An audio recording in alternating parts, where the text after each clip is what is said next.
Hello everyone, welcome to our Let's Play series of Disco Elysium. This is Colonel RPG as usual, and I'm very happy that he chose to join me today as we talk to Mañana over here. I don't know that he means that, I said Mañana before, and I noticed as I was talking last episode, I noticed that his name is Call Me Mañana, which actually literally means Call Me Tomorrow, and not necessarily his name, so I don't know what his name is. But you seem to have spent a lot of time thinking about the political situation. He does. Well, maybe another way of putting it is that he seems to be very aware of the political implications of the goings-on, the current goings-on. Sure, I've had the necessary free time. He spreads his arms wide. Is that the second time the game does it? The game hasn't done it, hasn't pointed it out yet, but I'm sort of waiting for that. I was sort of waiting for that before, when the game... Well, I'll let the game take its time to point out that some systems are designed to keep people busy without free time so that they don't actually revolt. Just put it like that. Just put it like that. He spreads his arms wide, using the reach to show how much time he has. Fortunately, there's always time. The look in his brown eyes conjures up an understanding. That our composer says. For him, having command of his time is the most important thing. I can agree with that, to be honest. Encyclopedia says, it all comes together now. The way he speaks about scabs, his general attitude, is a follower of a 500-year-old Franco-Nigerian Boyadero code. Oh, it's written with an I this time around. So it was a typo? Did they fix it? Boyadero is what that is, and it changes the language. It's not Spanish anymore, it's Portuguese. It's self-an-appropriation of Vespertine cool. That of a noble peasant or a traveling herdsman, true to yourself, independent in your actions, loyal to your friends. That literally means cowboy, if you forgot what I meant before, but in this context it doesn't. In this context, it's a political movement. Passé. It's not disco. Maybe I'm a boyadero? I ask. Our encyclopedia says no. But no. The man sits on the... I wonder what that means. I guess that's that. See you later, man. Ooh, got a thing in here. Whoa, you work hard. I do? Oh yeah, you hustle, you're a provider, it's tough out there, but you keep it real and provide. I don't like that. I don't want to provide. What is this? You have the key, the door is behind the greenhouse. Yeah, we got that last episode. What hard work do I do exactly? Look at yourself, says our Savoire Faire. You're a human pedometer. You must have walked 200,000 steps down cracked asphalt mosaic, sand and linoleum after you re-emerged. That is the sign of a hustler who never gives up. The world is harsh and people are evil, and you didn't make it that way, and you won't let it break you. You ride. I'm not sure I ride. Oh, you do. You make money. You make money. You got gills, baby, meaning those black papers in the faces of the innocents on them. Or with the faces of the innocents on them. You bring in the Franco-Negroes and the Solas. Oh my god, that is just brutal. Why are they saying those words? What is that a reference to? It feels... That's the Franco-Nigerian. We didn't get it right now, did we? No, we didn't. Yeah, so... Is that a mistranslation, or is that intentional? Because that, like that over there, the relationship... Well, actually, not the relationship. The word Negro in the United States has a very specific meaning. That it has, well, I don't understand. I can't say what it is. I don't know if it's a slur. This word over here. I don't know if it's a slur or it's not. Because other languages don't have the N-word specifically, which is a determination of this word. So they just use this one. And there's other slurs for sure, but this is a slur in other languages. And I don't know. Here it definitely feels like a slur. So our Savoire Faire can go fuck itself. And the solos, I don't know what that is. But basically, it feels like a slur because we were presented with Franco-Nigerian, or Nigerian, which is from Niger. So it even feels more like it because of the name of the country specifically, but it could be anything, really. It ain't easy, but you do it. Day in and day out. You didn't make the rules, but you won't lose. You're a cop and a sprinter and a money printer. Yeah, and that's that. Now that I think about it, the other thing, remember how I said I don't like that? The providing, the hard work. Yeah, that's the perspective of our Savoire Faire, apparently. What skill is that? Savoire Faire, that's motorics. Sneak under their noses, stun with immense panache. If you say so, I suppose. Yeah,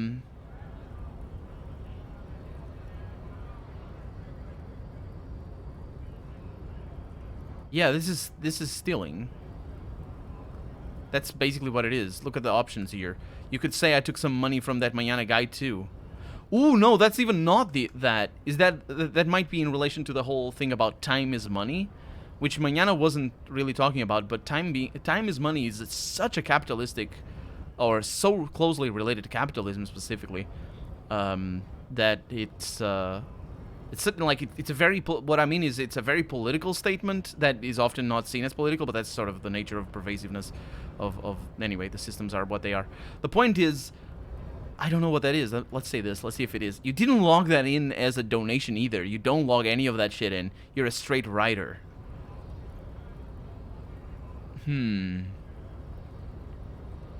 I guess I've made some gills, sure. Sure, says Savoire Faire. And has it been easy? Is life easy? Have you not gone into cardiac arrest? A couple of times, I think, maybe. Are you not about to have an anxiety attack or shoot yourself in the mouth? I was a little bit. But you still hustle 24/7, ride or die. Now ask yourself, are you rich? No, I'm actually not. That's right. You work harder than anyone, and you almost rode yourself to the grave, and you're still practically a hobo. Why is that? Asking the hard questions here, is the Savoire Faire. Fucking taxes, man. Seriously? Well, let's see. I see the word right there. Let's see. It's because of that guy riding my ass. So the typical blaming the bad actors, I suppose, because Garter is not a bad actor, but that would be the system is broken. The blaming of the system, although it's not. It's really not broken. It's working precisely as it's supposed to. So this, I don't even know what this feels like, but I can discuss it if I go with that. Let's see. There's a market for corrupt cops out there, but the immigrant cops have price dumped it. So this is a novort. I don't know how to pronounce that in English, so I'd rather not. A novort reference to the blaming of immigrants, even if it doesn't make sense in this. It doesn't fit properly because it's weird. Fucking taxes, man. This is the typical, well, the laissez-faire capitalism. I get the impression that we live in capitalism here it's a mix. It's a very interesting and rich setting, or whatever, the country that we're in, Havashol, whatever, the moralists. It's really interesting, but the perspectives that you paint of it in the game can be very different. I guess from just what kind of options you choose. I don't know, why am I so poor? Yeah, I figured I would go with this one. The system is broken, is what I'm gonna say, but unfortunately it isn't. So before Savoire Faire hopefully actually points it out, the system is designed for stuff like that. Boo-hoo, the system is broken. The establishment is keeping me down. That's not the fuck yeah attitude you're used to. What is this? Why are you so poor? Because of the taxes. I told you. I told you what this Fury was all about. Did I actually specifically mention it? Yeah. Nah, maybe I didn't. It's the providing over here. That just evoked that sort of attitude, and then just sort of drove it in a little bit with that comment right there. But yeah, it's the taxes. G-Man's got his jam-covered sticky fingers in your pocket, stealing from you every time you buy, sell, walk, talk, fart, so much as sneeze. Yeah, not pervasive, the perverse thing of this sort of, like, this sort of argument is super perverse because the taxes benefit specifically the people who benefit the most. Like, what do taxes pay for? Let's see. Corrupt politicians, they pay for that. They pay for roads, a little. Wars, they also pay for that. They pay for electrical infrastructure, for example. They do a little bit of that. They pay for lining the pockets of politicians. As I said, I guess I covered that already. They also pay for social sort of benefits, like healthcare system, or the what's the word? The other one, the one that when you stop working you get money. What's that one called? That's got a name for that. I don't know. When you're old, you're going to retirement. That's the word. They also work for that. Okay. Now, of all these things, what or who loses the most when taxes stop being paid?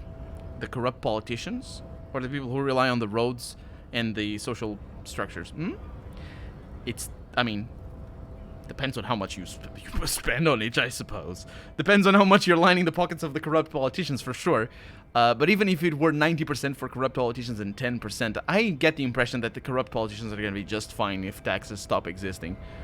So the problem of arguing against taxes is that it's going to disproportionately affect poorer people, and getting poor people against taxes. Not that I'm in favor of taxing the poor, absolutely not, and I think it's revolting and awful, and it's a thing that people should talk about, because it happens in a lot of countries that basically poor people pay more than the rich, and that's bad. But it's bad. But it's just wanting to stop with the taxes just works worse for the poor people, or rather the results are worse for the poor people, because they are the ones that rely on things that taxes pay for, is what I mean to say.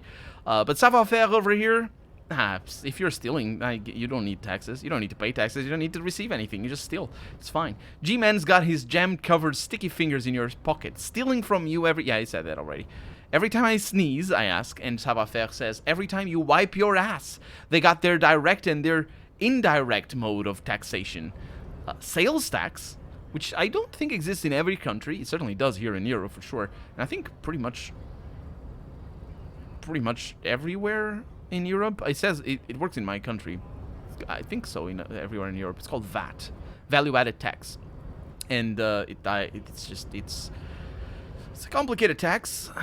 Yeah, but I don't think it works like that in some states in the United States and other countries. Anyway, excise duty. I don't know what that means. Extraction tax. Alimony.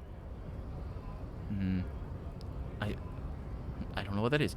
I know the word, but anyway. Otherwise, I wouldn't even be able to pronounce it. Alimony? It's alimony. One tax that doesn't even have a name.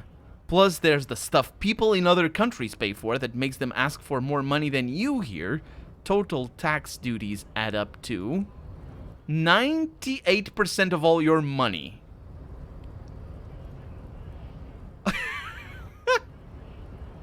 No fucking way. I guess I'm a free market fundamentalist now. And I can opt in. That's not free market. I mean, the fundamentalist part over there is the abolition of taxes is libertarianism, which is just a way to allow the corporations to rip you off. Because, yeah, this is basically what it is. If you don't... It's not just because of the taxes, though, but it is part of libertarianism. Free market does have to do with taxes, though. Free market, that's a correct understanding of this, I would assume. Because if you want a free market, it cannot have any tax. It needs to be like the market is everything, which is indeed the... There it is. Indeed, the sort of missing of why I said... Well, it's not the missing, but it's... Well, when I said the system is working exactly as intended, yeah, that's how it's intended. The free market is also a system. It's not a misnomer, but it is sort of it lulls you into a false sense of liberty, I suppose, when you think of the free market, because it's it's all up for grabs and all that. When in reality, it's not. It's just capitalism. It's how the system was designed to work from the beginning, and if you make it free, it works freely. It's free capitalism. It's what it is. It's like that whole thing, free real estate, except not at all. Anyway, it seems like a pretty big number. Are you sure? What are you not sure about? Asks Savoire Faire. They're milking your nipples till they bleed. Can't you see? Aren't you sick and tired of having bloody nipples? Oh my god. Opt-in, but only a little. I love it. Bleeding nipples are kind of a pain, but how will deregulation help with that? Oh. Oh, what I love the most out of this is that asking that question is opting in, but only a little. The subtext is that you're even conceding that the nipples are kind of a pain, or the bleeding nipples are kind of a pain. Well, rather, that's not what you're conceding. Even conceding that you have bleeding nipples is opting into the notion that the free market is something to aspire to, specifically here, which is a political stance. Oh, that's the other thing that free market has, specifically in regards to the freedom, is that some people believe, I was going to say some people seem to believe, no, some people do seem to believe, but some people do believe that free market is apolitical, that the free market is apolitical. And that's why it's so important to understand that it is part of a system, that it is designed as a, it's a thing that has rules that, they're lax rules for sure, but they like you can't do certain things, otherwise it's not a free market anymore. You know what I mean? So it's still a system. It's still designed, and it still has consequences, and historical consequences that we can look at and see. Oh, look at what happens when we get free market. Oh, look at that country that happened over there because they got free market, and you can point out to it. But yeah, the notion that it's an apolitical system is completely bogus. It really isn't. I suppose in a non-capitalist system, where you could have a free market without capitalism, you could technically. I suppose maybe there's some possibility that maybe there could be an apolitical free market that is not capitalist. I'm not sure it could, because even the notion of market is the transactional nature of it is kind of complicated when you start thinking of people who who are disabled, or who are oppressed, or who just don't have the same privileges as other people. So when you design a system, a free market, that doesn't look after the I suppose the what's the word? Look after the interests, that's the word, of those people that are less privileged, then you're designing a system that doesn't look after the privileges, or that doesn't look after the interests of the less privileged. So, anyway, this isn't helping me solve my money problem. It's only making me into a free market type. What are you, a racist? Says Savoire Faire. Don't be a racist. Very blatant, the undertext here, or subtext. Be a cool immigrant, ultra-liberal free market advocate. A cool immigrant. Wait, what? Right. What? Okay, so maybe the subtext is not blatant here. Maybe it is actually going back. This is a tricky game to understand what is in world and what isn't. I think here, specifically regarding racism, is precisely because the people who aren't from here, excuse me, the people who are victims of racism here are the free market advocates, are the ultra-liberal here. And here, liberal being not a 17th century liberal, but rather a modern world liberal type. Maybe I don't know what country has, or I know Australia has a little bit of that, but, or I guess UK as well. Anyway, the word liberal can mean very different things depending on well, it can mean different things historically speaking anyway, but even in the modern world it can. But here is more sort of a libertarian sort of thing, rather than a. It's interesting though. It's really weird. It's on the nose because they wouldn't say that. It's like It's weird because it's self-referential. The text is self-referential in a very weird way. And the Savoire Faire shouldn't be saying this sentence. I don't think. Because it gives away the game of the writers. It doesn't even give the game of the Savoire Faire. It gives the game gives away the game of the writers, which, I mean, there's no giving away of the game. We know the game already from the beginning. It's not it's not like, oh, look at them. They can see through the cracks in the system or whatever. No, that's not what it is. What I mean is, like, it's like a joke. Anyway, whatever. Ride or die. Keep it street. Man, the Savoire Faire is making a freaking case for itself. Go away. Holy crap, that was a ride. And now I need to zoom out. Yeah, that's how it works. Kim, you won't believe what happens to me, man. Every time. It's just a weird thing. Let's go in here. I do need to go back to the thing, but back to the green door. But what we're gonna do...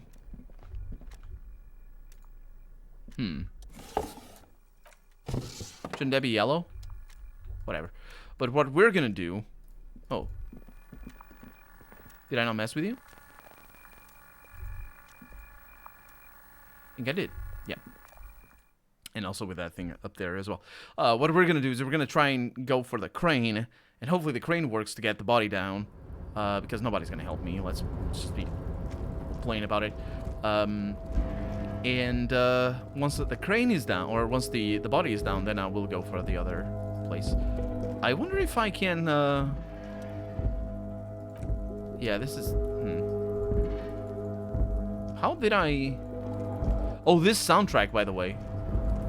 It's an adaptation of the tunes from the main theme, except with different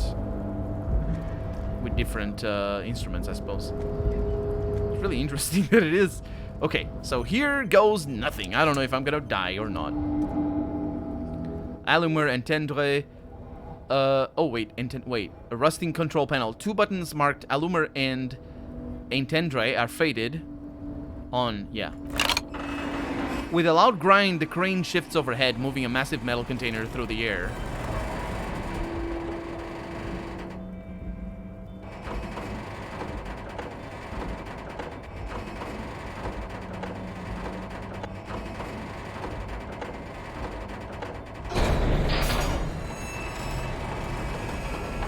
People are gonna die.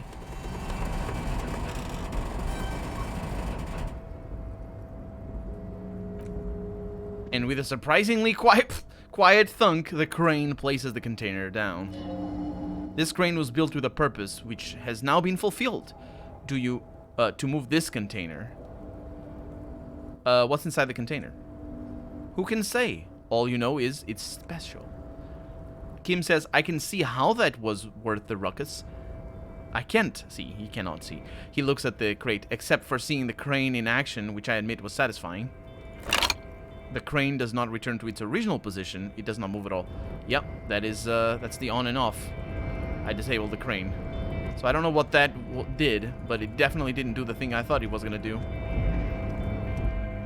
Before you stands a cargo container, just one of many in the yard.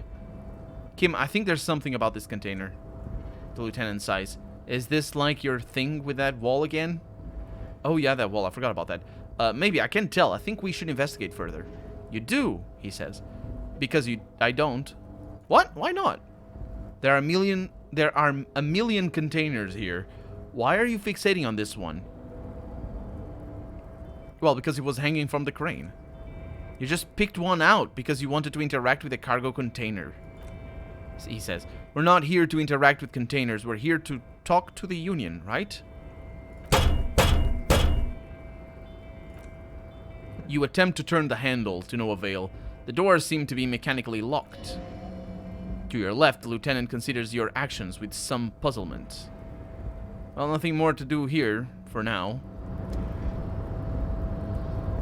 They're mechanically locked. What the heck am I supposed to do with that?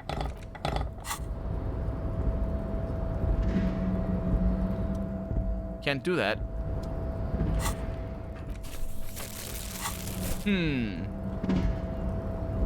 Well, I guess that's a dead end.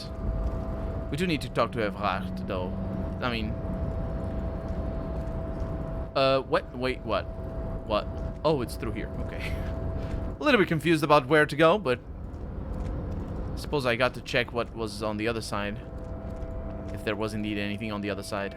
I think I did I did get to go there. Hey, you're still there. Hey, can you help me out?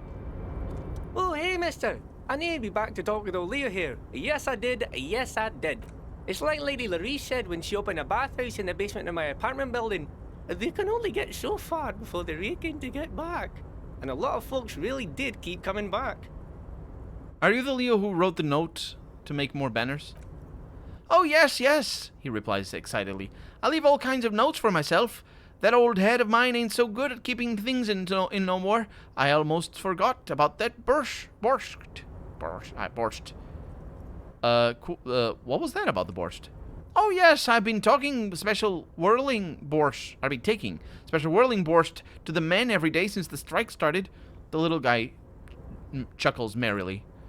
It's very, very good. Makes the men feel so warm and happy. He shakes his head with a wide smile. I feel like I could take on Mr. Renaudin's boar dogs every time the lunch is done. What do you mean by taking this soup to the men? Is it for striking? Oh, yes, I'm taking it to them. The borscht keeps them happy and in fighting spirits. Makes you all warm inside. They brew it into whirling in rags. Hold up. Who makes it at the whirling? Oh, the whirling's cook. He makes it. Them is always talking with Mr. Mañana in that weird language and laughing together. He doesn't speak what we speak. He's from Grad. Oh, something is off about this borscht. I'm going to look into it. Oh, sure, mister, sure. The little guy nods. You do that? Yes, sir. He didn't actually understand what you meant. And now he's just nodding along, says our composer. Sure. Now, we don't actually spend time coming here. But we do have a time limit. Specifically on the cook. And I don't know when it stops. But I don't know how long I'm going to stay in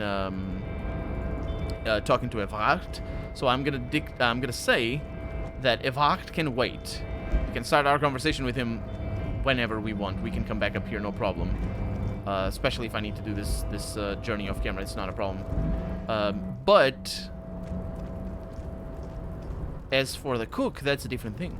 And also, we're out of time for the day, so I can do the journey off camera as well to the cook. Because for right now, I'm Colonel RPG, and this has been Disco Elysium. I really hope you've enjoyed it, and if you did, go ahead and leave a comment. Like the video if you want to see the next episode come out sooner rather than later. But above all, as always, thank you so much for watching, and I hope I'll see you next episode. Bye-bye.